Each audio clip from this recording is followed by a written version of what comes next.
Hello hi friends, मैं हूं सपना और मैं लाती हूं आपके लिए नई नई कहानियां। तो आज की कहानी है कर्ज कैसे चुकाऊं। उन दिनों तेनालीराम की स्थिति अच्छी नहीं चल रही थी।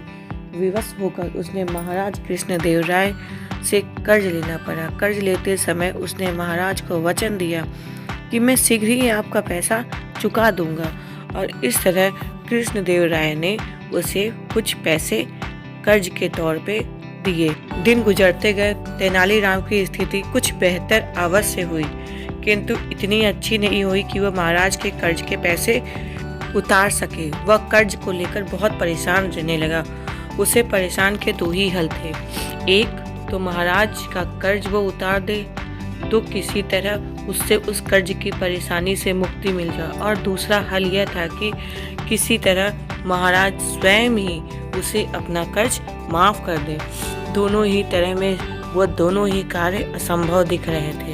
अब वो किस तरह ये दोनों उपाय में से कोई एक उपाय करने में सक्षम हो, वो बहुत परेशान चल रहा था। बहुत सोच विचार कर उसने एक योजना बनाई। इस योजना में उसने अपनी पत्नी को शामिल कर लिया। फिर एक दिन उसने अपनी पत्नी के माध्यम महाराज को संदेश भिजवाया कि उसका स्वास्थ्य ठीक नहीं है, इसलिए वह कुछ दिन दरबार में नहीं उपस्थित हो पाएगा। संदेश भिजवाने के बाद उसने दरबार में जाना बंद कर दिया। कई दिनों तक बीत गए, तेनालीराम दरबार में नहीं जा रहा था। महाराज को चिंता हुई, कहीं उसका स्वास्थ्य कहीं ज़्यादा तो खराब नहीं हुआ।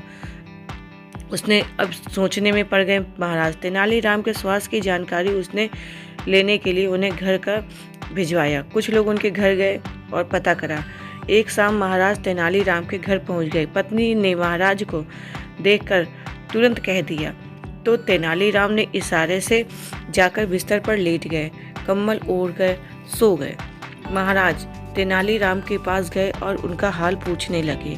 तेनालीराम को कुछ बोलना ही चाह रहे थे, तब तक उनकी पत्नी बोल पड़ी, महाराज जब से इन्होंने आपसे कर्ज लिया है तब से ये उस कर्ज से परेशान रहते थे। अपना कर्ज चुकाना तो उन पे बहुत परेशान हो रहे थे। इस वजह से उस कर्ज की सोच सोचकर वह बहुत ही परेशान रहने के कारण बीमार पड़ गए।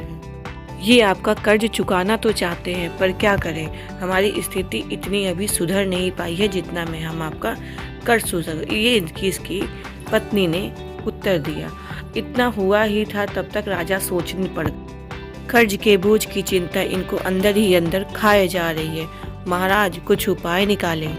महाराज ने कहा, बस इतनी सी बात, इतने इतना परेशान होने की क्या आवश्यकता थी। तेनालीराम, चलो मैं तुम्हारा कर्ज से बोझ मुक्त करता हूँ, चिंता छोड़ो और स्वस्थ हो जाओ। तेनालीराम को सांत्वना देते हुए महाराज बोले। यह सुनना ही था कि तेनालीराम ने कम्बल फेंका और तुरंत उठकर मुस्कुराने लगे और बोले, आपका बहुत बहुत धन्यवाद महाराज, आपका बहुत बहुत धन्यवाद, आपका बहुत बहुत धन्यवाद। तेनालीराम को स्वस्थ देखकर महाराज को बहुत क्रोध हुआ और वे बोले, ये क्या तेनालीराम, तुम तो स्वस्थ हो, इसका अर्थ कि तुम कर्ज के कारण मुझसे बहाने की बीमारी बता रहे थे कि मैं बीमार हूँ। तुम्हारा इतना साहस, मैं तुम्हें दंड का पात्र लेता हूँ। तेनालीराम ने हाथ जोड़ जोड़ कर भोलेपन से बोला, महाराज मैं कोई बहाना नहीं किया हूँ, मैं सच में कर्ज के बोझ से बीमार पड़ गया हूँ, लेकिन जैसे ही मैं उस बोझ के मुक्त करने के लिए सोचता हूँ वो मैं हो नहीं पाता हूँ और मैं कुछ कर नहीं पाता हूँ।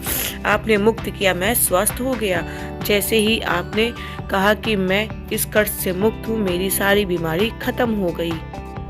महाराज कृष्णदेव राय की चतुराई और भोलेपन के कारण मुस्कुराए और बोले, वाह रे तेरी चतुराई, वाह वाह वाह वाह वाह। कहानी पसंद आई हो तो लाइक कमेंट शेयर सब्सक्राइब जरूर कर दीजिएगा। धन्यवाद।